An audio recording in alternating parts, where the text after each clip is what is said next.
the intervention of operators. Unfortunately, because government needed revenue, and admittedly revenue dropped so much, so they had to introduce some taxes to be able to shore up, government revenue. So that hit us,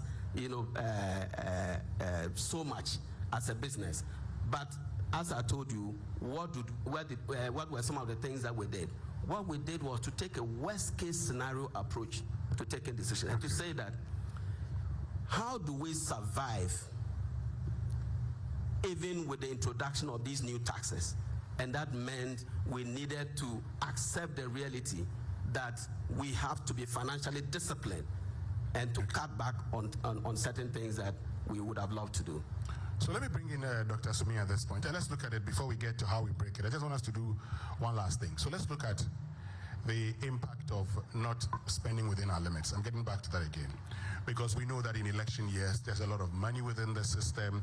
All of a sudden, we're constructing roads here and there. There are even instances that, you would give, you see your roads being constructed overnight. I've seen my road in election 2020. There was a lot of gradings as if the road was going to be constructed, never got constructed anyway.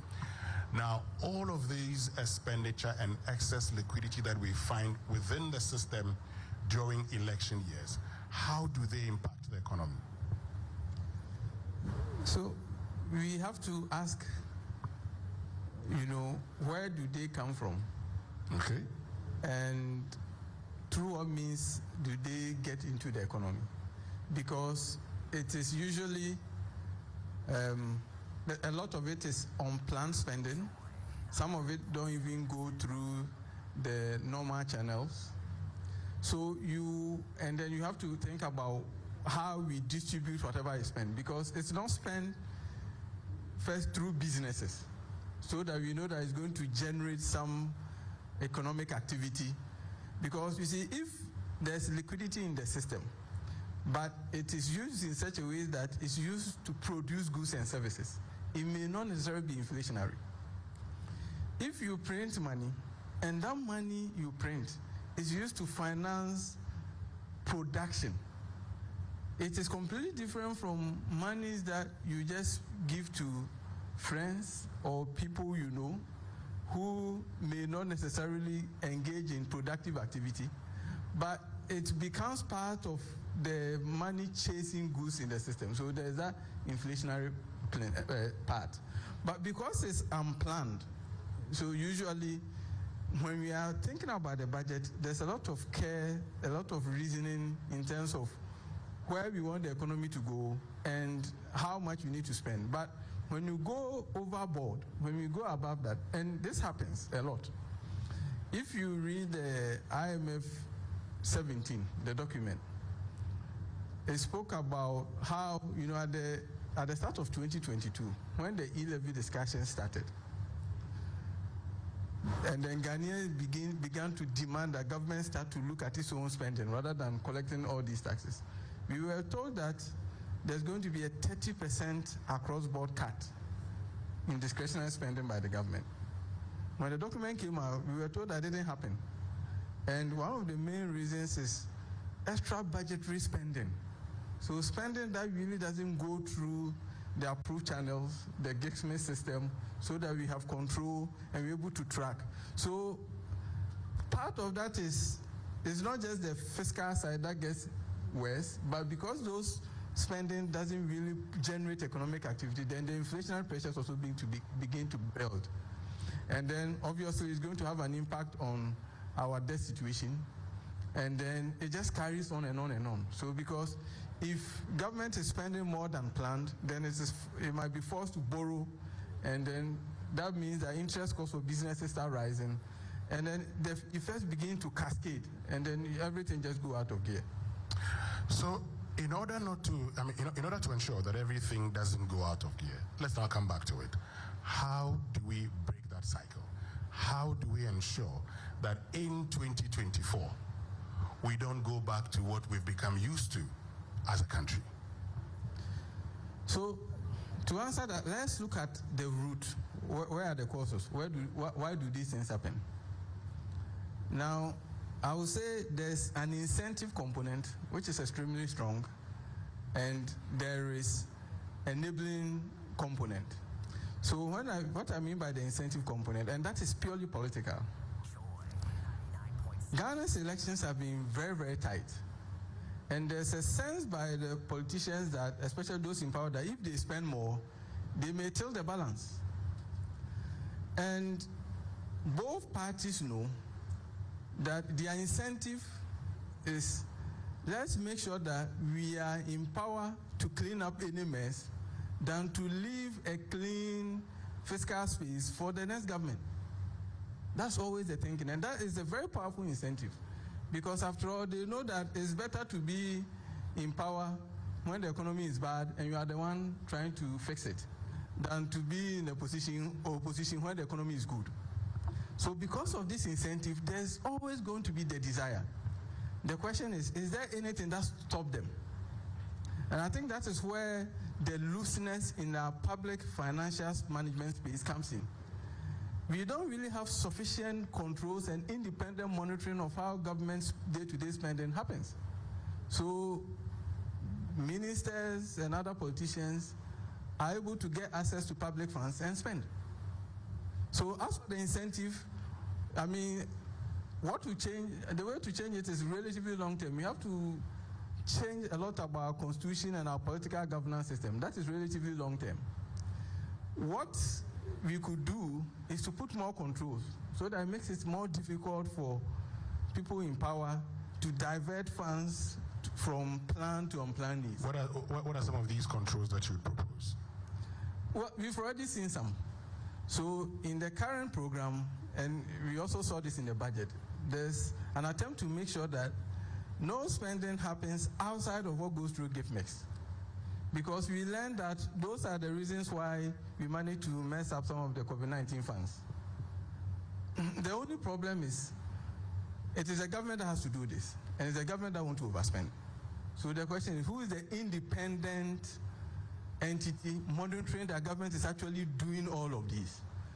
As we heard in the earlier conversation, the problem is that, you see, what we report happens after the fact. So even though IMF is in town and we are required to do some 6-monthly reporting, quarterly reporting, by the time we are reporting, we've done it. So I think the important thing is for Ghanaians to take keen interest. Every single Ghanaian. Let's tell ourselves that this time it has hurt us, and that every time we go through this cycle, as for the politicians, they will live life as usual. Look, as we are all complaining and suffering, they are living as if but Dr. Asuming, taking keen interest, the ordinary Ghanaians, what can they do? As they take keen interest, they are not the spending officers, so? Okay, so it builds. So we can have, first of all, platforms like these are extremely important for investigating exactly what is happening on day-to-day basis or week-to-week basis, and then bringing them out to light. But I don't know what other institutional or what the other institutional systems are there capable of holding politicians to their feet, especially in between elections. As for the elections, we get our say only once every 4 years. So I think this is where, some of the institutions that are responsible for, keeping the public space, primarily the parliament. That's where it becomes very important. Fortunately or unfortunately, we know what happens in the parliament. It appears that, everybody toes the line. And when you have a situation where, the majority party has enough to keep passing, then we are doomed. So at the very least, Ghanaians should be informed that, okay, this time, if even people come and they are promising things, let us be bold. Let us question, is this part of what we planned? And not only think that, because they are going to build this for us and it's going to serve our community, that is good enough. Because, yes, they will build it for our community and it might be good enough, but the mess that will come is longer term, and all of us are going to spend part of our lives paying for the mess. So if we get that recognition, and we all get the sense of, no, let's think about the nation, and not just our immediate family, our immediate business, and our immediate community. Let's think about the nation going forward. And we have that mindset, perhaps we will not maybe we will be less accepting of attempts to try and influence us through offering these financial programs, but also things that are unplanned for. Okay.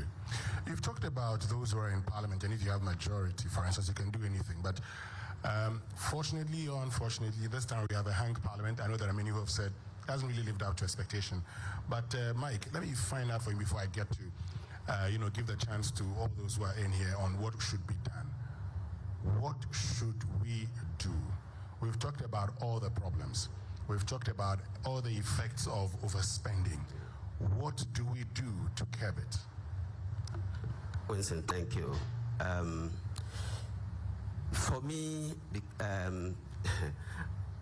by God's grace, I think for the past 19 years, I've had the opportunity to be in senior leadership in business. I have seen governments, I think, let's say, political changes, about 4, and this next year will be the 5th time. The truth is, over these years, I have spoken on things that need to be done. I haven't seen much by way of, what I have proposed and, profit being utilized that much. That's why I believe that as business owners or business leaders, if we want to break this cycle, we should take absolute control over our destiny. And that makes the politicians a bit irrelevant. Yeah, but Michael, but hold on a minute. Unfortunately, their actions would affect you. Right. Unfortunately, their actions can impact your business. Today, we are paying e-levy because they took a decision we must pay e-levy. Thank you. Today, we're talking about a 0% VAT on locally manufactured sanitary pads. We're talking about a waiver of import duties on, raw materials for, manufacturing of sanitary pads, because that is a policy. The fiscal policy would come from them, and it has an impact on us. So how do we do without them? Yes, Winston, I say this not because it is a pleasurable comment to make, but we are talking about, I look at this topic within the context of, for the private sector, especially my colleague Ghanaian business leaders, to say, how do you run your business such that you break the electoral cycle? For me, that is the context within which I'm answering this question. To say, because I have lived and I've seen Ghanaian businesses collapse after each election. I have seen businesses that started so well and put so much trust in assurances of governments rather than concentrating on their internal systems, processes, making sure that they don't, place so much confidence in political pronouncements. So my point is that we as business operators, we need to step back. And for me, how has Petrosol been able to do this over these years? One, we realize that the best way to survive is to make sure your obligations to the states are complied with. Not your obligations to a political party, but your obligations to the states. So your tax obligations, please, in the midst of all these difficulties, do your best and make sure you pay your taxes. 2, make sure if you are operating an environment where you have a regulator, do not follow politicians and forget about regulatory requirements. Please comply. Because if you do not comply and you follow politicians with all the promises, they will mess up the system, lose elections, and your business will collapse. So to break the electoral cycle in your business, to make sure that governments come and go, but your business remains. Know that your obligation to the state continues to remain. Then, having met your obligation to the states, make sure when you are budgeting, let your focus be on your stakeholder obligations. Okay. And Winston, I'm saying this because I have grown, I'm tired, for want of a better word, of speaking to governments. So I have now directed my attention to my fellow business leaders to say that let's take a strong decision to say that how have others been able to survive? If you take some of the companies that have been able to grow in this country, and forgive me if I mention a company like MTN,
What is your name here?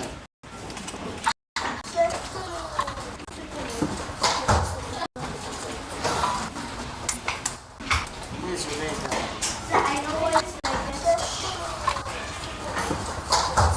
Who's still writing? Kauda.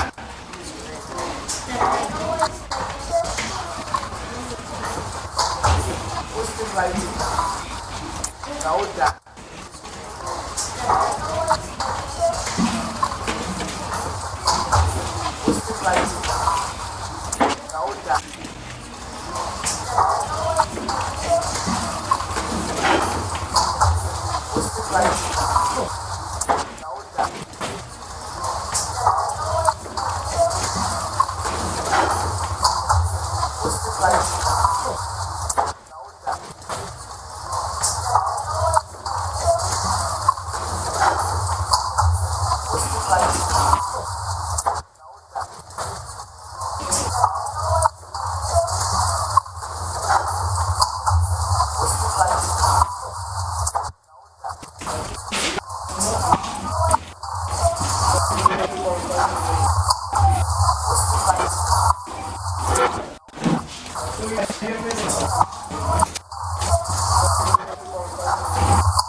Bye.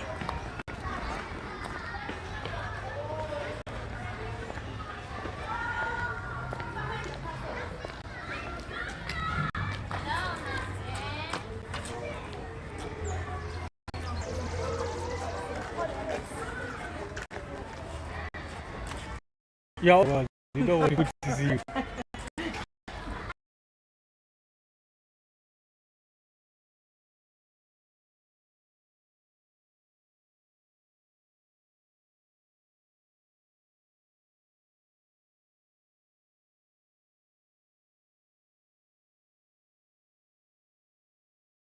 I'm trying to set up the thing so that we can stream the graduation and the speech and prize. Saki, it's my birthday.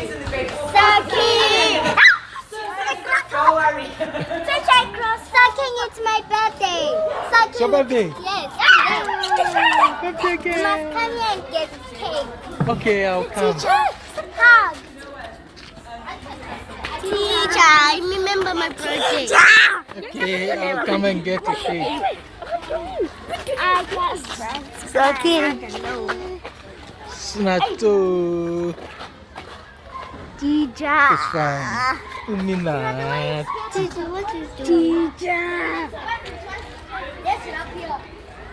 She always did like she's a big girl. Yes. Meanwhile, she's a small girl.